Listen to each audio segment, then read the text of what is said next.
Hey everybody, it's Doug here. Welcome to the town of Shadowbrook in our first actual gameplay playthrough of this new series for October 2025 horror game extravaganza. If it gets to be an extravaganza, it might be just 2 games. I don't know. We'll see. We'll see how far I can get. It depends on how long this one takes. This can be a really lengthy game sometimes. It's a dice chucker.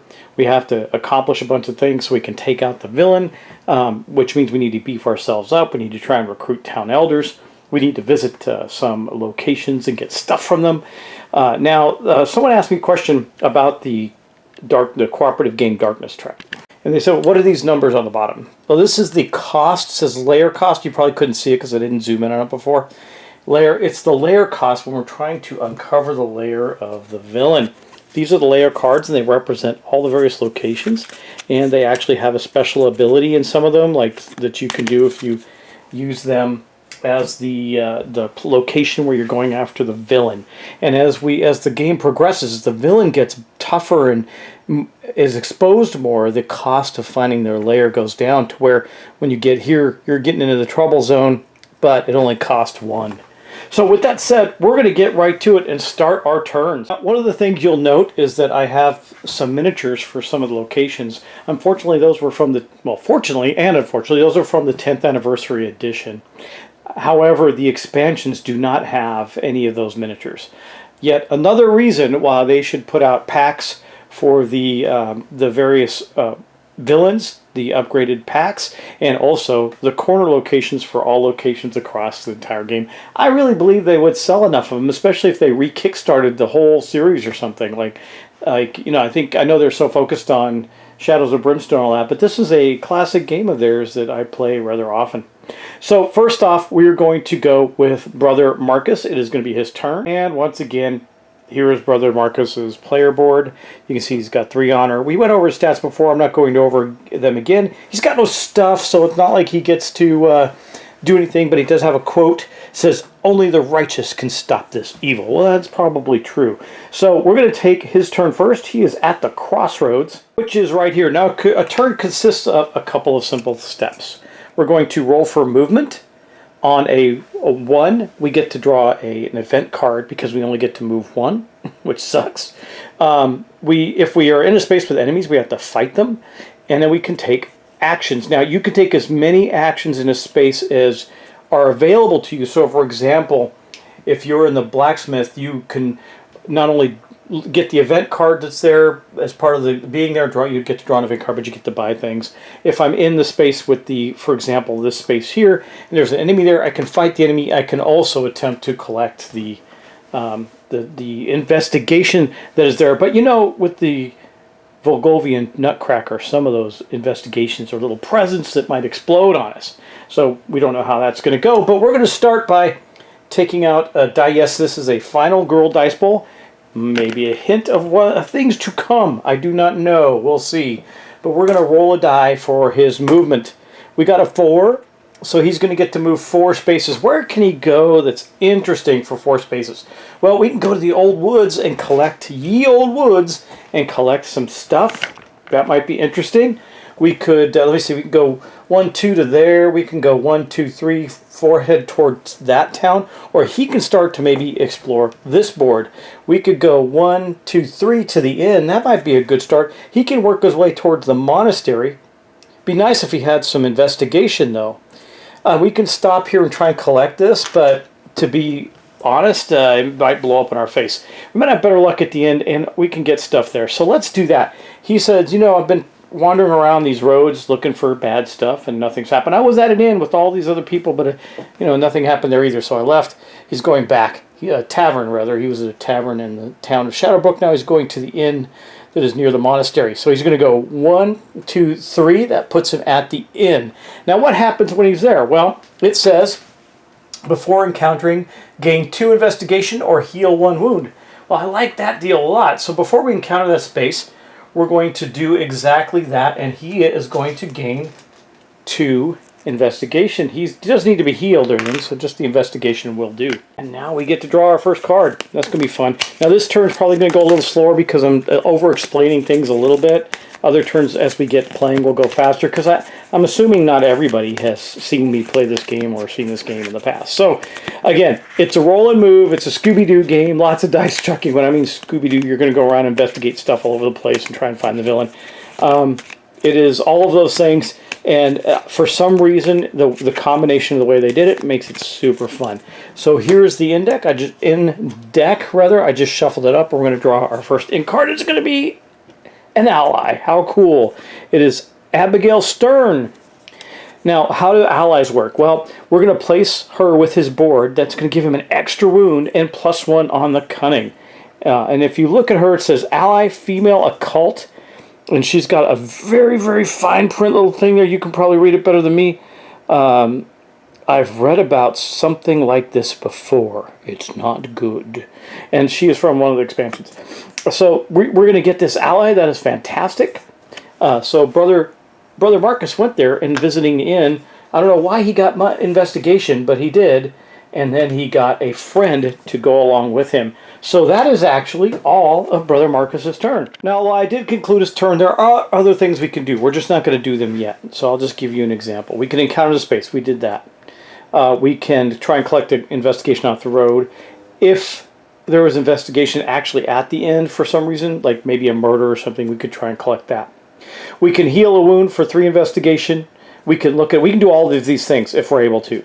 We can look at a town elder secret with the cost of 2 investigation. We can buy a layer card, which costs the number on the board. Too expensive right now. Or we can start the showdown. The showdown is when we decide to take out the villain. So next up, we're going to go with Eliza the Witch Hunter. I don't think I need to show you their board each time, so we're just going to make a roll for her. I don't even remember if this is exactly her miniature, but it looks close enough, so it's going to be her. We're going to roll for her movement. We'll put this the dice bowl out there and see what we get. Hopefully she doesn't have to move very far because we're going to try and beef up. I think we're going to try and get her spirit or cunning up. Probably her spirit. A 3, that's good enough for me. She wants to go to the church, I believe, and gain she needs to pay 2 investigation. She doesn't currently have 2 investigation. So where can 3 take her? Well, we can go to the blacksmith and go shopping with nothing. Yeah, there's really not. We need stuff. We need investigation. Wait, do we start with investigation? I don't remember. I need to look that up, actually. Wow, it's been a while. Near miss on the near first mistake of the game. Yes, all characters get to start with 2 investigation. I got a whole pile of it here. So that means that Brother Marcus actually has 4. I'm just going to put these 2 investigation on everybody's board so that we know that they have it. I may actually do, what I might do with her then is go to the church and try and get her spirit. Now, what do you have to do that? The problem is her honor is really low. And to go there, we're going to church, which is right here. I'll do a close-up of that for you. So like I said, right here is the church. And as you can see, it says that we get to draw an event card if we move there. And I think this is what we're going to do. Then we're going to train spirit. We're going to pay 2 investigation and make an honor check of 5+. If we succeed, we gain a spirit. That's tough for her. She's only got a 2 honor, but we'll see if she can do it. So first off, she has to get there. It's just 1 move away, so that's not a big deal. She is there. Now, because she is there, she gets to draw an event card. And I just want to show you something about the replayability of this game. This is the event deck. It's got more stuff in it than you can possibly imagine, and we're going to kind of give it a quick cut and shuffle and see what we get out of the event deck. This event deck's been well shuffled over the years, so it's probably pretty good at this point. Let's see. We get Magister's... Oh, this... I hate this card. Why do I get these bad cards right away? Magister's Mandate. Play immediately. Play this card on any hero. That hero... Oh, this isn't bad. I thought this was bad. Can now carry one card from either the Old Woods or the Abandoned Keep. I think we're actually going to give this to Eliza and to herself because, well, either Eliza or Thomas. So Inspector Cook gets a lot of investigation. He's fine. Brother Marcus is going to start getting things from the monastery, not these other places. The Abandoned Keep is probably where one of them's heading. I think with her 3/3/2, I think we're going to give it to Thomas. We're going to give it to Thomas. So Thomas has the Magister's Mandate. He gets to carry extra stuff. That was her draw of an event card. And now we're going to encounter the space and try and get that roll that she needs to get the spirit that she wants. So she's going to pay both of her investigation, and we're going to roll 2 dice. That sucks. It's only 2 dice. We got to get a 5+. Come on, baby. A 5 and a 6. So she actually... I don't know if you can see that well. Let's just get it over. 5 and a 6. That means she actually gets to do that. So somewhere in amongst all of this stuff, these are my token boxes. Yeah, okay, I got it. They're in here. We're going to put this right here, and I'm going to get a spirit, +1 spirit token out. It looks like this, and this will go on her board with her spirit. She is now a spirit of 4, and if you recall, that has meaning in this battle against the Nutcracker. So we want to have a... I can't remember exactly why. Oh, here it is. The explosive gifts is cunning and spirit to test that. But there's something else, if I recall. I'll read through it again, but there was something else, some reason we need to get people's spirit and cunning up. It had something to do with the enemy himself. But we'll cross that bridge as we come to it. Anyway, she's got 4 spirits. That is Eliza's turn. That's it for her. That was the only thing she's going to do. Now we're going to go to Thomas the Courier. Thomas, now he gets +2 moves, so he's a moving machine, and now he's got this mandate from the Magister, so I think we're definitely going to be sending him to the Abandoned Keep if we can. We're going to roll to see how far he can move. So let's do that first. A 2, so that means he's going to get to move 4, which, by the way, is enough. Here he is with his pistol, and I don't even know if this, I don't remember if this is the right miniature or not, but I can tell them apart. So actually, no, I take it back. That's Inspector Cook. This is him with yeah, that's him right there. That's how I defined him. Again, I probably got the wrong miniatures. Doesn't really matter. If you want to correct me, I got all the miniatures. I just don't remember which one's which. So we're going to go 1, 2. Let's get on the board where you can see. Yeah, okay, you can. We're going 1, 2, 3, 4 to the Abandoned Keep. He's going here. And again, in a corner location, you just encountered the location. So we're going to grab the Abandoned Keep cards, which are right here. And we're going to draw a card and see what good old Thomas the Courier encounters. Now again, I think in this episode, I'm just going to do this one turn. And then, because this is taking a little longer probably than it will in future turns. And then in the next ones, I'll try and take 2 to 3 in each episode. We'll see. I'm looking at the time on this. We'll see. Okay, anyway, let's see what he gets. Oh, wow. Oh, my gosh. Man, okay, I'm getting actually pretty good cards right now. So in the Abandoned Keep, he searches through the ruins of the Abandoned Keep, finds an old chest that contains a rogue's rapier that gives him +1 combat, +1 honor, and +1 cunning. That is beefy. That gives him a combat of 4, a cunning of 3, and an honor of 3, which makes his honor better. He's also another one that doesn't have great honor, but that was a fantastic draw from the Abandoned Keep, and it also ends Thomas's turn. Now we go to Inspector Cook, and then after that we get to go to all the bad stuff. So let's first start with Inspector Cook's roll and see what he gets. He doesn't get any bonuses for roll, but he rolls, but he does like to collect investigation. He got a 6. He can go just about anywhere. I think he's going to go visit with the Handbrooks up at the Manor House. There's good stuff up at the Manor House. I mean, we've got to hit these corner locations. That's part of the game. You got to hit all these locations and get as much stuff as you can so you can fight the heck out of the bad guy. So what we're going to do with him is he's going to go 1, 2, 3, 4 up to the Manor House. We're going to find the Manor deck, which is right here. I got all the cards in these great Hold It card holders, which I got off Amazon. If you just look up Hold It Game Card Organizer, I still think they make them. They're really, really good. I love them. Anyway, I'm not going to continue to shuffle these all the time, just the first time around. Next time I'll just give them a cut. Okay, here we go. What do we get from the Manor House? Another good thing. We get another ally. So while we're up at the Manor House, we encounter Selena, the housemaid, and she realizes that something nefarious is going on that might perhaps involve the Handbrooks. So we're going to get her. She gives us +1 spirit, but we can also discard her to prevent all wounds done from one source, which means that I think we threw her in harm's way and she died. That would suck. We're going to try not to do that. But that does give Inspector Cook a whopping 2 spirit. It's his worst stat. But that is actually going to be the end of our stuff here. Wow. I'm not looking at I'm not investigating the secrets yet. We'll get to that. The first few rounds, you just want to beef up as much as possible because there could be enemies on the board that are coming, and we'll see where they land. So now we're going to go to the villains phase.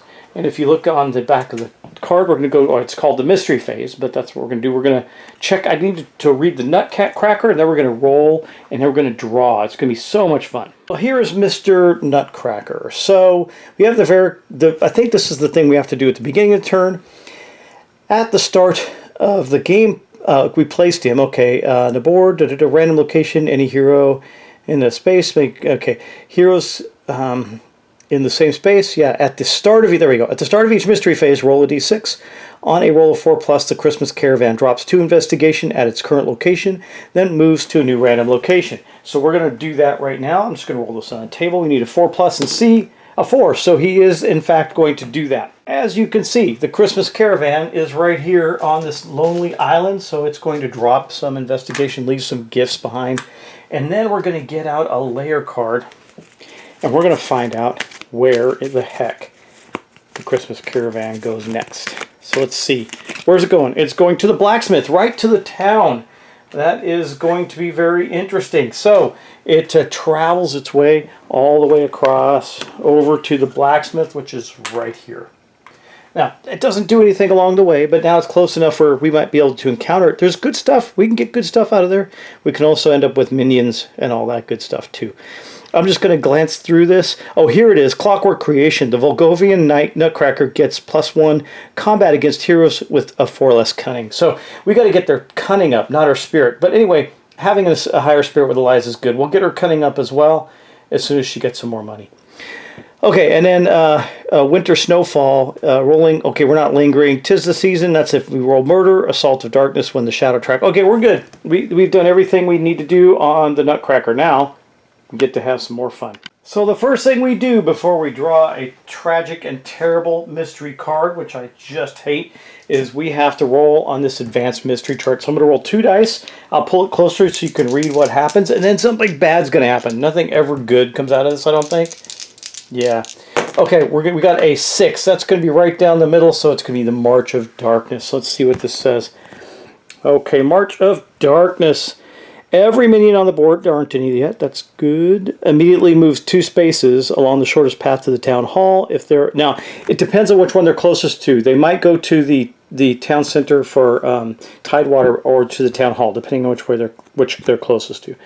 If there are no minions on the board, which is the issue we're going to instead roll on the villain's minion chart and place that minion at 2 random locations.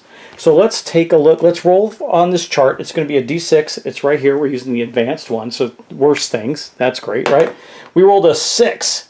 The Holiday Ball. Now, if it's not a minion, I think we roll over again, if I'm not mistaken. I'm just going to double check that. Yes, re-roll for events. I believe this is event. The Holiday Ball is an event, so we're going to re-roll that again, and we rolled a 1. That is a toy soldier. So we're going to have 2 toy soldiers come out. Now, what's a toy soldier do? They're a minion, they're a construct, they're a toy. They have 3 fight dice, 3 health, and we get 5 investigation if we kill them. Abilities: repair. At the start of every fight round, roll a d6. For each wound on the toy soldier, the wound is repaired, healed on a roll of 4, 5, or 6. March. At the start of each mystery phase, move 1 space towards the nearest hero. If more than one target hero is with the highest honor. Okay, no problem. And fight immediately as normal if the enemy encounters hero space. Yeah, no problem. So let's take a look at our little toy soldiers. We're going to get a couple of them out right here. Here's what they look like. They're toy soldiers. So probably the Christmas caravan dropped them off along the way. So now we're going to have to draw 2 layer cards and find out where these guys are going. So the first one is going to go to the monastery. Okay, so he starts over the monastery. That's good because our brother Marcus is going over there to try and take him down. And I think I just accidentally did. Yeah, shovel the discard back in. Okay, and we're going to the beach. So the other one's way far away. Oh man, I'm not going to be able to use this side of the board as a placeholder anymore because it's going right there. All right, so that is actually the mystery chart phase. That wasn't too bad because it's early on. But, you know, as we get more and more minions running around the table and bad things happening, it will get worse for us, I promise. So the last thing we do in a turn is we're going to draw a mystery card. And as you can see, there's no lack of mystery cards. You will probably never run through this deck in a single game. It'd be highly, highly unlikely, but let's do this. We're going to cut it, and we're going to draw. And I know your OCD might be making you crazy about them not being in order, but I'm not worried about it. Okay, these roads aren't safe. Roll once on the villain minion chart and work out the results. If a minion or villain attack results is rolled, the player who drew the card, this would be brother Marcus at this point, the first player. This card chooses an empty space on the board to place that minion or villain attack. Move the shadow track 1 step closer to darkness. So let's do that. We're going to roll and see what kind of minion we get. A 1. That is going to be another toy soldier. So we're going to get out another toy soldier and we're going to place it where? I'm just going to draw it from over here. It's not a big deal. At the windmill. So we do have one close to us here that we're going to have to take care of way over in the windmill. And that's that. That is actually not the worst thing that could happen to us. There's far, far worse. But let's see. I'm just trying. I mean, this game does take up quite a bit of space actually, because now we need a discard for that. I'll just put these discards up here. But we also then have to lower the darkness track by 1. Right now, that doesn't do anything. It's okay.